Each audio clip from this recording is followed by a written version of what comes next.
Hi everyone, welcome back to my channel. My name is Michaela, and in today's video, I am here to do the horror movie book tag. This tag was originally created by Royal Reader, and I will go ahead and leave their channel linked in the description. I have not read these questions. I have not prepared answers for these questions. I basically needed a really super quick video that I could film today. Over the weekend, I did get to go see Taylor Swift. I went to the Eras Tour. I flew out to Seattle, Washington, which is totally across the country from where I live, and went to go see the Eras Tour with my sister. So I'm currently in my Taylor Swift merch, if you can tell. Also, if you can maybe hear my voice is not good right now because I was screaming so much at the concert. So at the end of this video, I am going to include like some footage from the concert and maybe discuss it a little bit. So if you don't want to watch that part, you don't have to, but I just wanted to throw it in this video.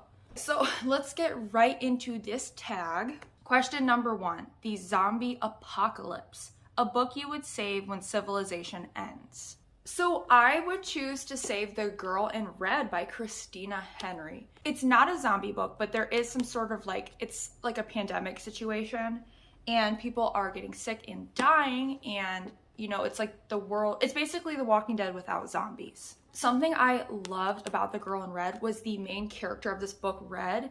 She was so smart. And sometimes it is really annoying when your main character is very naive or making mistakes, you know, but she, from page 1, she was on it, prepared. She was the most prepared person I've ever read about. And I just feel like if civilization is ending, I feel like I could learn from her and relate to her and feel like I am being seen, you know? I think it would, like, I can see people for this tag choosing something that's more like escapism to take them out of a situation, but I feel like those books would make me really sad. Like, if I'm reading about something set in the time when the world was normal, I think it would make me sad to think, okay, it's never gonna be like that again. So I think Zombie Apocalypse, a book you would save when civilization ends, I would choose The Girl in Red by Christina Henry because it is relatable, I can learn from the main character, and it would make me feel seen. Question number 2, The Vampire, a book you would stake through the heart. A book you would stake through, what does that even mean? Like, is that a book you hated so you want to kill it? Probably. A book I would stake through the heart, Secluded Cabin Sleeps 6 by Lisa Unger. That was the first 1-star book I read of 2023, and it's garbage. Do not read this book. It's not good. It's a thriller. We're following a family who is going to stay at this like secluded Airbnb for like a weekend, and there's lots of drama. There's so much problematic stuff in that book. I just hated it so much. It made me so angry.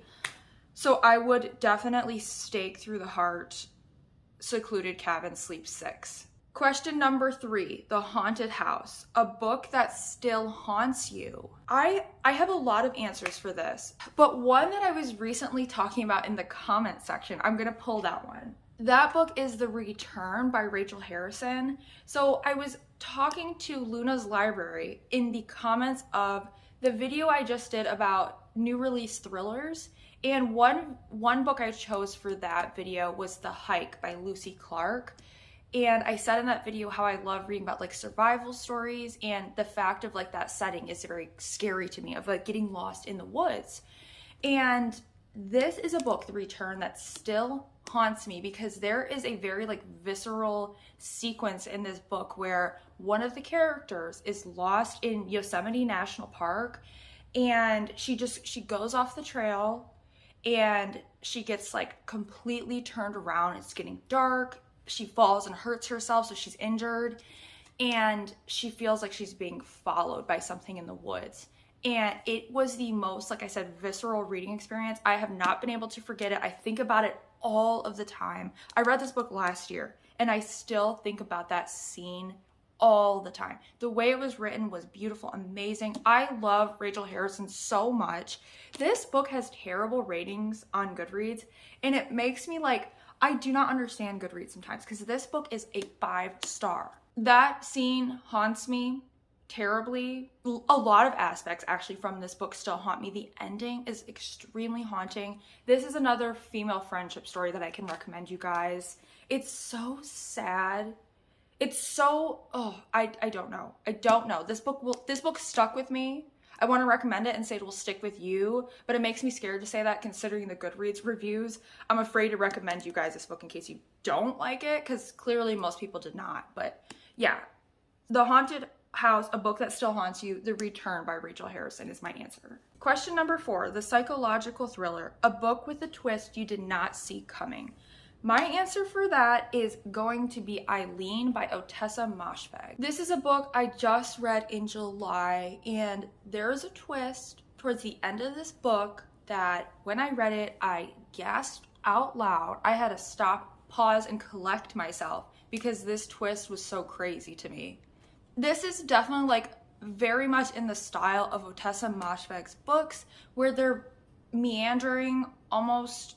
They're not really following like a linear path from A to B. So reading 𝚲𝚃, I'm thinking the whole time, what is the point of this? What is going on? What is this leading to, you know? And when you get to the climax of this book, I feel like there is no way to predict what was going to happen and what was coming in this book. I really enjoyed that part of this. So if you are looking for a psychological book with a twist that you will not see coming, I would definitely recommend 𝚲𝚃 by 𝚲𝚃𝚃𝙴𝚃. Question number 5, The Creepy Doll, A Book That Seems Innocent But Isn't. For that, my answer is going to be 𝚆𝚃 by 𝚲𝚃. This is another book that I just read in July, okay? This book is marketed as horror. Like, when you look into it, it calls itself horror. However, while reading this book, I kept questioning, why is this called horror? Like, nothing in the book was scary. Nothing made sense for it to be called horror. I was really enjoying it. Like, it definitely has like magical realism elements to it, which I love in fiction. It seemed very innocent to me. You know, it's kind of a coming of age. Well, we're basically following a young girl joining a swim team, becoming obsessed with swimming. It becomes her life, and you're kind of watching her grow up, and you're watching her progress through like high school and, you know, her love of swimming. Okay, so it feels very contemporary. So a book that seems innocent but isn't. On the surface, when you read this is going to seem innocent, okay? And then 75% into this book, you are going to be hit with a twist that's going to be very disturbing. I would also say if you are very grossed out and cannot do body horror, I would suggest to steer clear of 𝚆𝚃, because the twist that comes into this book is very, it's very graphic, it's very gross. Yes, it was very disturbing. It was that point in the book, 75%, and once we get to that sort of twist, that made me understand why this book is marketed as horror. Okay, question number 6, The Monster. A book you could barely tackle/defeat. For this prompt, my answer is going to be The Family Upstairs by Lisa Jewell. Lisa Jewell is an author that I love and read anything that she comes out with. I think she is really good at writing thrillers. She's also very good at writing very disturbing things. The things that she puts her characters through is extremely dark. Sometimes it's almost too dark for me. Initially, I picked up The Family Upstairs in 2020, and I was listening to this book. At that time in 2020, I was working a job that was like 40 minutes from my house. So I had a long commute every morning in to get home. So I was listening to this book in the car every day. There is a certain point in this book that deals with one of the main characters going back to her ex-husband, who she was in an extremely physically abusive marriage with, and going back to him because she needs his help, pretty much. And there is a scene where she goes to his house alone, you know, so it's extremely dangerous, it's scary, it's tense. And there was basically an assault scene that happens, and I had to put the book down because it was just too much for me, okay? It was too much for me reading that going to work. Even if I had the book physically, it was gonna be too much at the time. So I put this book down, and I did not pick it back up again until 2022. So it was like a year and a half between putting this book down and picking it back up because I could not stop thinking about it. Something like one day in like a year and a half later, I kept thinking about this book and I kept thinking like, I wonder what happens. Like this book has a lot of questions that, you know, come up very early on of what's going on, you know? And I don't know what clicked in my head a year and a half later that I could not stop thinking about like, oh my God, I need to know though, you know?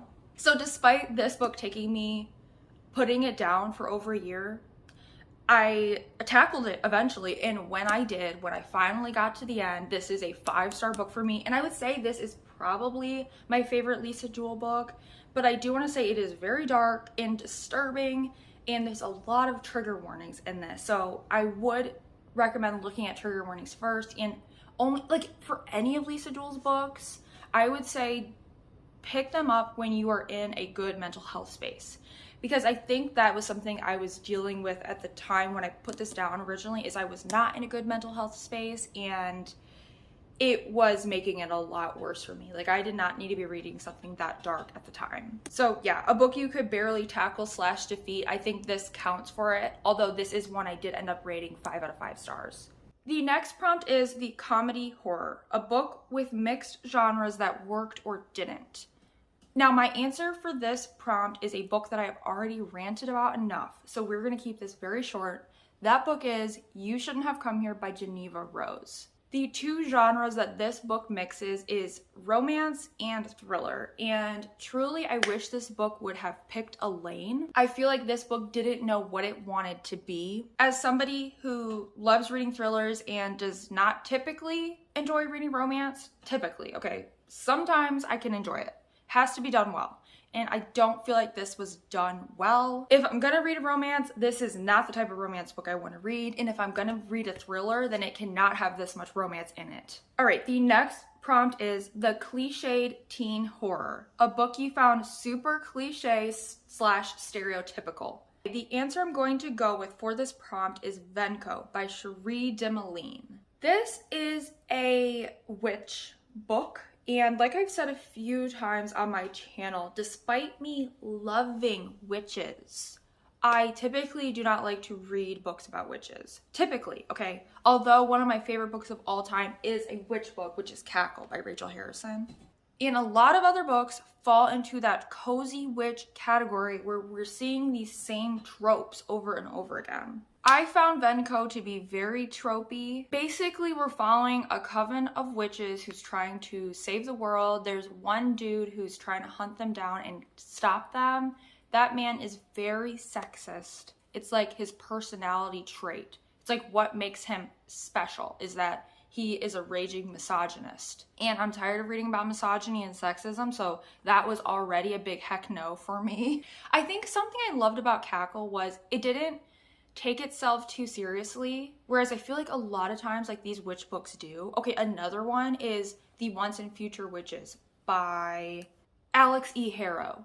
Oh my God. So that's another one where it's very tropey, where we're seeing women have to fight sexism and misogyny. And while I am all about that, I'm really tired of reading about it, especially in this context of witches. It's like the only way that we can ever view witches is them being burned at the stake and them having to fight sexism. And Cackle, on the other hand, didn't do that. I got to like live my witchy fantasy and just like be happy, you know? That is like a female friendship story. And I loved it so much. And I guess I'm tired of the witch stories that's like, we have to fight this guy who thinks that we're bad, we're inherently less than him because we're women.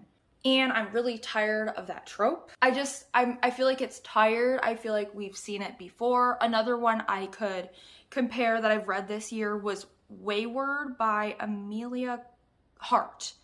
That's another one with these same tropes. It feels like a cozy witch story where we're following women have to take down sexism through this like witch lens where they have powers. And I don't know, you guys, it's tired. We've seen it done before and it's just not for me. The next prompt is The Demonic Possession, a book so gripping you need an exorcist to escape it. Okay, so my answer for this prompt is another book that has terrible ratings on Goodreads that I don't understand, because this is one of my favorite books of all time. And I swear you guys, one of these days I'm going to do a video about underrated 5 stars, or a video about, you know, my all-time favorite books. And so the book that I'm speaking about is In the House in the Dark of the Woods by 𝚲𝚃.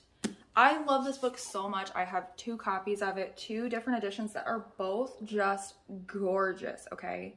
There is something about this book that hooked me that I feel like since I was a teenager, I feel like I haven't really found books that are the type of book that make me want to stay up all night and finish it, and you get so like connected to, like, emotionally in your heart. Like, I don't know how to explain it. When I was a teenager, and you know, I found books all the time like that I got so invested and connected to the characters and the story, and I would stay up all night to finish it. And as an adult, I find it very difficult to find books that give me that same feeling, you know? But this is one that did that for me. Okay, there's a quote on the back of this book that I want to read you guys because it perfectly sums up like what I feel about this. It says, "A thrilling, magical tale that straddles 2 worlds. The harsh, at times grim, reality of colonial New England and the imaginative shadow world from which the oldest fairy tales are woven." That is how this book reads. It reads like a fairy tale. So I want to say, if you don't like fairy tales, you might not like this. If you don't like magical realism, you probably are not going to like this. But that is my favorite thing in fiction. I love things that read like fairy tales, like dark fairy tales. There's something intoxicating about it that I can't quite put my finger on. I also love books that are dream-like, that you feel like you're in a dream reading them. And this is one that certainly feels like it's like you're in a dream, you know? That like blurry, not quite real feeling. I just love it so much. This book is scary. It's haunting. There are so many scenes that I think about from this that are just, when I was reading them, I got such a vivid picture in my mind of, like, it creeps me out so much. This is definitely one of the creepiest books I've ever read in my life. And I feel like scared saying that and raving about this book so much because it's so like personal to me and I love it so much that I would hate for you guys to read it and not like this. But I think it just hits some of my personal like tropes that I love the most. So this is just a phenomenal book that is so gripping, and I have not been able to stop thinking about it since I finished it. It's one I want to reread maybe this year. It's very short too. This is a super quick book. And something about shorter books that I feel that I love about shorter books is that it feels like the author had to keep only the most vital parts of the story and cut all the fluff. So I feel like this book is so punchy and strong and bold because it's so short and there's so few words that tell this story. It just makes it such a strong book, and I could rave about this in a whole video onto itself, but we're just gonna leave it at that. All right, the last prompt is the science fiction, a precious book you would permanently sacrifice to aliens for the good of mankind. That prompt is kind of confusing to me. Because so am I supposed to pick like my favorite book of all time? Like a precious book you would permanently sacrifice to aliens for the good of mankind. Like, am I supposed to pick a book that I love so much, so sacrificing it would save mankind? I don't know. I'm gonna pick a book that I feel like is science fiction and kind of like goes along with this prompt. And this is also one of my favorite books, okay? So it fits either way. But that book is Paper Girls, okay? This is a graphic novel series. So Brian Vaughn and Cliff Hang, Matt Wilson and Jared Fletcher are like credited on the front. Writers, illustrators, I'm not quite sure. But this is a very large, hefty graphic novel series. And you guys, I do not really talk about graphic novels very much on my channel because I feel like they're not very popular. But I love graphic novels so much, okay? I could make a video on my favorite graphic novels, but like I said, I feel like they're not very popular. The video probably wouldn't do very well. So I'm gonna try to do my best to like sprinkle some of my favorite graphic novels throughout different videos of like videos like this where there's a prompt that it would fit. So this is one of my favorite books of all time, Paper Girls. So this graphic novel series, this is the complete thing, okay? It's like 7 or 8 volumes, but this is the massive bind up. And so it's like 900 pages long. And I originally read this, I borrowed it from the library and read it on my phone. So the fact that I read this like 900 page graphic novel on my phone is absolutely crazy. But basically in this book, this is definitely science fiction. We are following our main 4 girls, and they have this paper route. And this book is set in the 80s. And so these girls are delivering papers on Halloween morning. And they decide to all like ride together and do their routes all together because people are so crazy on Halloween that they just know it's safer if they just stick together for that one morning. While they're out delivering papers, basically like this alien invasion goes on and the book just takes off from there. There is time travel. There is just all of this crazy stuff going on in this series, and I just loved it so much. You guys are probably getting tired of hearing me say this, but once again, one of my all-time favorite tropes that anytime that this trope is in a book, I swear that book is a 5-star. It's my favorite. And so that trope is female friendship once again, okay? If you guys love female friendship, this is one of the best stories that will just like let you indulge in that love of like close, tight-knit female bonds, you know? I love these girls so much, and the fact that they are like 12 years old and they're going through like the things they go through in this book, it just made me feel so proud of them and like scared for them, but also like at the end I'm like, these are children, and the amount of stuff that they go through in this book, it just, I don't know, it's just heartwarming. It's so heartwarming, okay? I love it so much. So this is a precious book that I guess I would permanently sacrifice to aliens for the good of mankind. I don't know. I don't get this prompt. This book has aliens in it, so I feel like that also fits the prompt, but I don't know. Okay, we're done. That was the end of the tag portion of this video. So if you want to click out now, thank you so much for watching, and I will see you in my next video. But now I basically just want to like discuss a little bit of my Taylor Swift concert experience. I also would really love to use this channel as a way to document, you know, like a visual diary. Like how I uploaded that video with my husband where we talked about our trip to California. Honestly, that was more for me than anyone else because I can go back and watch that and see the photos, see the videos, hear us speak about our trip, and I will always remember it, you know? So once again, this portion is probably more for me than anyone else, but I just want to share it with you guys and document like this super cool, fun thing that happened to me. So I live in Ohio. My sister, though, she lives in Portland, Oregon, and she got tickets to the Eras Tour in Seattle, Washington.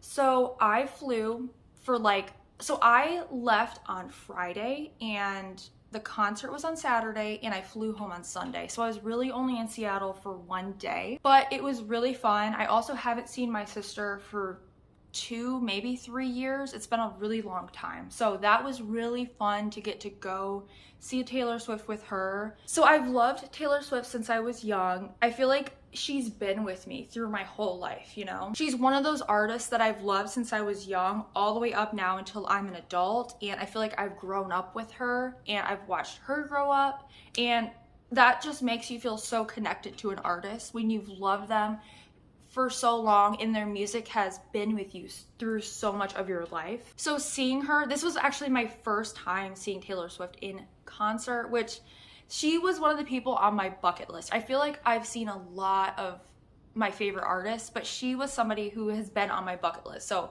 I finally get to check that off that I've seen her in person now. So the venue that we went to was the Lumen Field Stadium, which is a football stadium in Seattle. And my sister told me that this stadium is like known for breaking sound records. And I can definitely believe that because like during the concert, there were points where I literally thought my eardrums were gonna pop. Like it was so loud. So we got there to the venue about like 2:30 p.m. and there was already so many people there. we immediately like went, there were so many people outside because there was like merch trucks outside of the venue.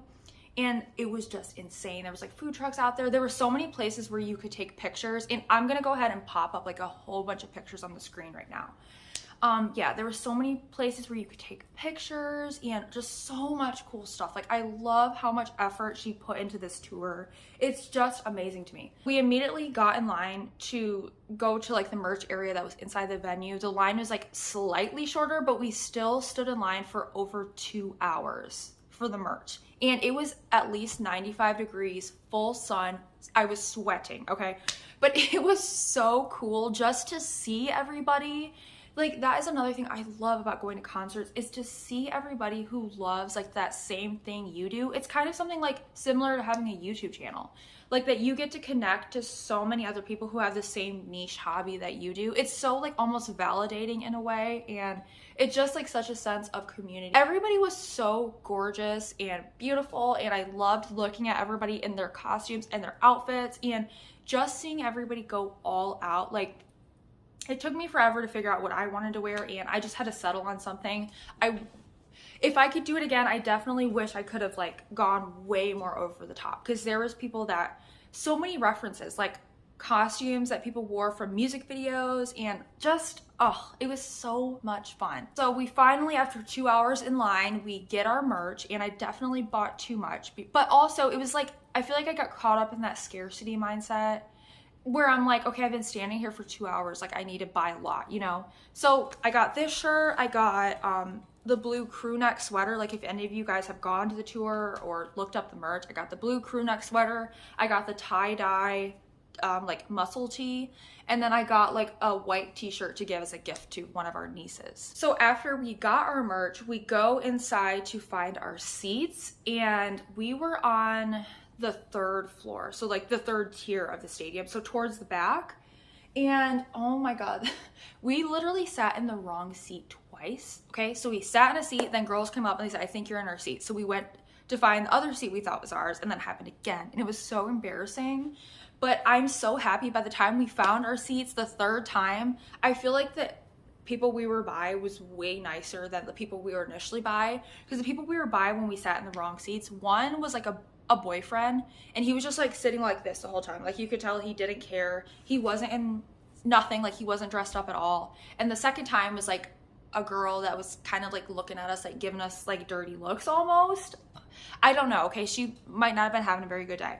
But by the time we got our seats in the 3rd time, it worked out beautifully. Like, everybody that we were by seemed very into it, and it was so much fun. So I did not cry at the concert. I definitely thought I would. Like, I normally do, okay? Like, the last concert that I went to was, my husband and I went to go see Florence and the Machine last summer for the Dance Fever album tour, and I cried. And I think that was my 2nd time seeing Florence. I think I cried the 1st time too. I typically do, because when you're surrounded by like everybody, you know, and it's like, it's so emotional, and the music is so loud that you can feel it.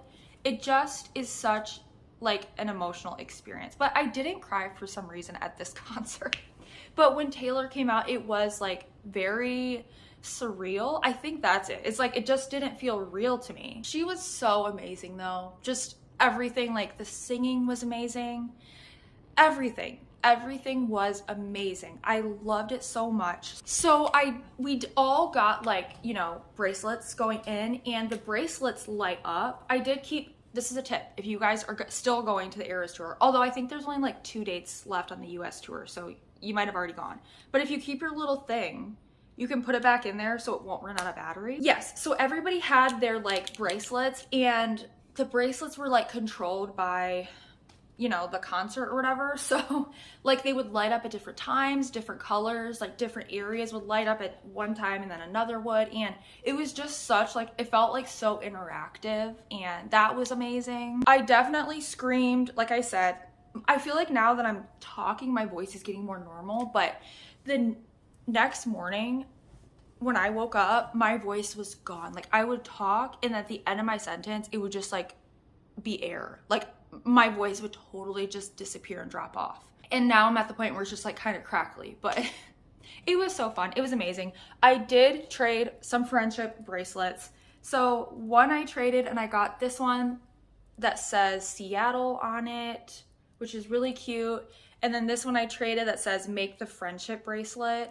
Some people were decked out in bracelets. They came prepared with like a little key ring of like hundreds of bracelets to trade, and I was like, you guys are amazing, like you are prepared. But I'm gonna treasure those two that I got so much. I love it so much. I love everything. I think maybe my favorite song that she performed was The Man, and then literally after that I feel like I blacked out because I don't remember anything. Like I remember bits and pieces, but definitely like The Man I remember so clearly, and then everything after that is like a blur almost. There was also fireworks at the end of the show, which was so cool and pretty.